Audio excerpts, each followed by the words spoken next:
People love AOC. People love Jasmine Crockett.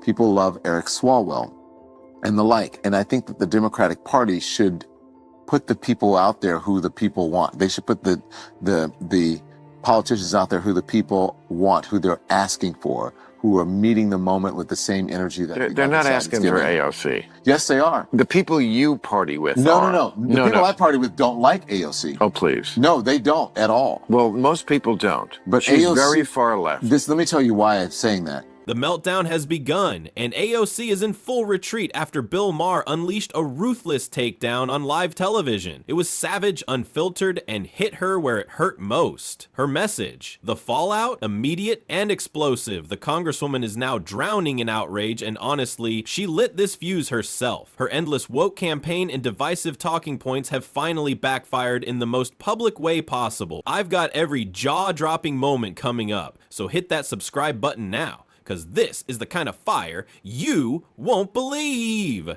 One of my favorite interviews was when AOC was talking to that lady and she asked her to expand. About Israel-Palestine? Oh my God. Well, I believe absolutely in Israel's right to exist. She just collapsed into herself? It's literally like a fifth grader that didn't study. Look at that incident more through just as an incident. And then they ask you about the subject, or you didn't read the book. Well, you know, it's about Billy and his dog. What people are starting to see, at least in the occupation of Palestine, is...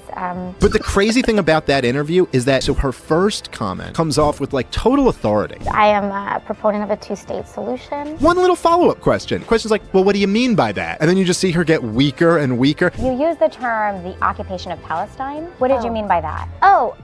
But what do you mean by that? It's like, I don't know what I'm talking about, man. Yeah. She literally goes, I'm really not the expert. Do you think you can expand on that? I am not the expert at geopolitics on this issue. She just gave up. Ever since Bill Maher blew the lid off Alexandria Ocasio-Cortez's political act, the fear in her camp has been impossible to hide. AOC, once praised as the bold voice of progressives, now struggles to answer even the simplest questions about the causes she claims to fight for. From climate to immigration to the economy, her replies have become shaky, dodgy, and sometimes just plain confusing. And critics aren't holding back. They're coming from all sides now. Left, right, and everything in between. Even Joe Rogan is piling on, backing Maher's harsh takedown and adding that AOC is no better than Kamala Harris. Just another media product filled with buzzwords and empty flair. What once looked like fearless passion now reeks of staged theatrics. And every time she opens her mouth, the illusion fades, the mask is slipping, and fast. Her whole image is crumbling before our eyes. Don't miss this next clip showing just how panicked AOC has become. I'll be right back. AOC, here she is. And I think if you actually do see some of the photos of the signs, I think there's something to be said about the government's about to shut down. There's a vote clock that's going down. The exits that are normally open in that building were suddenly closed. Suddenly. So you pull the fire alarm? So what I'm here to say is that what I'm House here to say and U.S. Capitol Police and Jamal Bowman are an active, and he's fully participating and saying there was a misunderstanding. But what I do think is hold on. He's active and fully participating in saying that there was a misunderstanding. He was actively. That is not our language. No, he was. What language is that? She is delightfully stupid. I know people don't like her. I understand that. Right. But I just find her just wonderful. She's so dumb. And there it is. Panic playing out in real time. Long-winded, buzzword-filled rants that go absolutely nowhere. It's like watching a word salad explode in slow motion. If you've followed AOC long enough, you know this is her go-to strategy. The second she's caught off guard or tossed a question she didn't script, she melts into a storm of chaotic phrases that barely connect. Her fallback, tossing around terms like systemic injustice, intersectionality, and marginalized communities, as if big words can cover the silence underneath. But the public's catching on fast. The drama isn't landing like before. That bold, fiery image is unraveling into something much less impressive. A glossy media creation built on retweets and filters, not facts and strategy. And when she's actually challenged, the flaws scream through. Being loud doesn't make you right. Acting emotional doesn't make you strong. And now, AOC's out of hiding spots, and the truth is closing in. AOC has called for the investigating and possible impeaching of members of the Supreme Court. Here's what she said. I believe that we should be considering subpoenas. We should be considering investigations. There also must be impeachment on the table, and the Supreme Court has not been receiving the adequate oversight necessary in order to preserve their own legitimacy. Where in the Constitution do you find oversight? One branch is the watchdog of the other branch? I don't think so. That's not the way it works. A lot of people don't like AOC, but I really do love the earnestness of her stupidity. Like, there's something really charming about how hard she's trying. It's like watching your 14-year-old give a speech about something they don't really fully understand. It's like, it's kind of cute. It's adorable in a very, society-destroying sort of way. This is exactly what I've been warning about, and now Bill Maher is finally pulling back the curtain for everyone to see. Alexandria Ocasio-Cortez is nowhere near as sharp or sincere as the media wants you to believe. For someone who claims to stand with the working class, she sure spends a lot of time at swanky red carpet events hosted by the same elites she claims to fight. You can't strut around in designer gowns at luxury galas and then lecture the rest of us about income inequality. It's not activism, it's pure performance. So when whispers began about AOC possibly replacing Kamala Harris, a lot of people raised eyebrows. And for good reason. The illusion is cracking. Sure, AOC's loud on Twitter, but she folds under real pressure. She posts well, but can't stand on her own when it matters most. If this is what the Democratic Party sees as its future, they're in deeper trouble than they know. And all of this chaos, it erupted the moment Bill Maher called her out. People love AOC. People love Jasmine Crockett.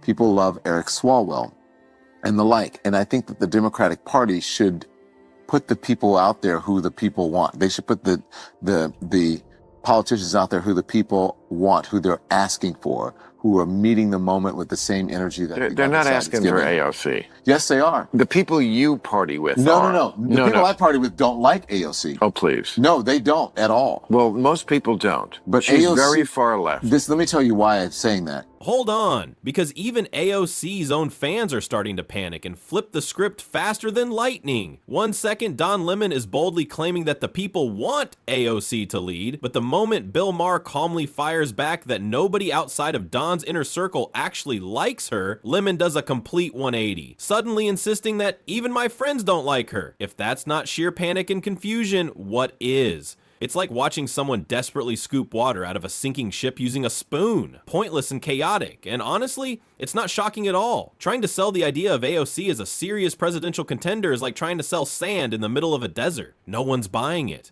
And for Don Lemon, who's been scrambling for attention ever since leaving CNN, clinging to AOC like this only makes the desperation shine brighter. Because people will vote for AOC and Donald Trump on the same ticket. Because they're authentic. No, because they're authentic. I don't think that Don. I think you're wrong about that. What people like about people like Trump and Fetterman is because it's irrelevant to her life. But you don't know her life. I know that being a gorgeous woman who I wouldn't even know was Hispanic in a city that has 1 million Hispanics and does not treat them badly. But that doesn't mean she doesn't struggle. That doesn't mean that she was set down. It implies it. But that doesn't mean that she was set down in a Hispanic ghetto in the Bronx and had to deal with that growing up, and that she's come from a working class family. It implies it implies that in some way she's behind the 8 ball because of that, and it's just not true. Don't let the facade fool you. AOC might have managed to trick some, but Bill Maher isn't buying any of it. He's seen straight through the glossy storylines and called out the myth behind her so-called working class background. And he's got a point. Despite the gritty image she pushes in her speeches, AOC didn't grow up in the kind of hard-knock neighborhood she loves to reference. Her father was doing just fine financially, and she had access to education and chances most struggling Americans only dream about. Then came the most bizarre moment of the night. Don Lemon actually tried to compare AOC's realness to Donald Trump. Seriously? These two couldn't be more different. Say what you want about Trump, but his raw, unfiltered style is impossible to fake. It's part of who he is. AOC's version of authenticity? It feels like a campaign poster brought to life. All flash, no depth. And Maher? He's just getting warmed up with his takedown. And So I don't know if she's don't, behind the 8 ball, but I don't think she's as privileged as many people who are in Congress right now. Is that privileged or not? She was a bartender. Yeah. You know, so I was look, I was a delivery boy. But I'm saying sometimes, Bill, like you don't agree with Donald Trump's policies. No. But that's what the people want. Some of them. Whether you like her or not, I don't like what she did with Amazon in New York. But I think AOC she's a Democratic icon. Well, she's the wrong. If you think that's the direction the country, the Democratic. I'm not saying the policies that she espouses that's the direction, but I'm saying that you have to give the people who are out front speaking for the party, not the people who are. If you think she's evolving, yeah, she's evolving, and as we all are, and she is moving into right. She understands the game a little bit more. And if you notice, she is sort of becoming a sort of normal kind of Democrat in many ways. Yes. I think she's a great. She's a very smart tactic. She's very smart. Let's get behind that. Sometimes it's genuinely hard to tell what Don Lemon is even trying to argue. Is he seriously suggesting that the public should be handed any leader they ask for, no matter how reckless, unqualified, or extreme that choice might be? If that's the case, then by his logic, if the crowd suddenly wanted someone like Hitler, we should just go along with it. That kind of logic isn't just flawed, it's terrifying. And it says everything about the state of today's Democratic Party. This blind obsession with pleasing every loud voice, no matter how radical or misinformed, is exactly why their moral compass seems shattered. It's no longer about values, it's all about chasing popularity. That's how we end up with party figures siding with or even defending terrorist groups instead of standing firm with Democratic allies like Israel. That's not leadership, it's fear dressed up as crowd pleasing. And Don Lemon, he's become the perfect face of that confusion. Thank you so much, Madam Chair, Madam Ranking Member.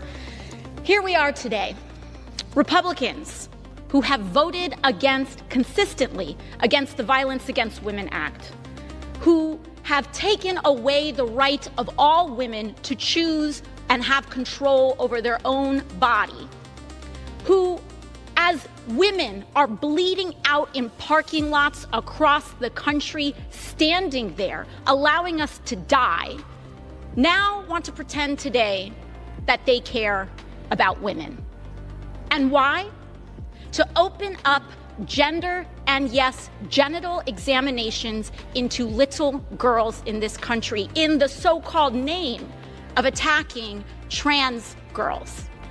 And to that, today, what we have to say are 2 words: not today. That clip gave me an instant headache. How on earth does banning biological males from competing in women's sports suddenly turn into inspecting young girls' genitals? That argument isn't just outrageous, it's intentionally explosive. AOC is clearly scrambling, grasping for any headline, no matter how wild, just to stay relevant in the political circus. Let's be honest, no one is pushing for some bizarre inspection protocol. The real conversation is about fairness, about protecting the integrity of women's sports, not about invading anyone's privacy. Are we out here examining every athlete to assign their gender? Of course not. And AOC knows that. But the truth doesn't matter to her, just the drama. Her comments aren't grounded in facts or real concern for girls in sports. It's all political theater, loud, dramatic, and empty. And once again, AOC delivers nothing but flashy sound bites with zero real depth.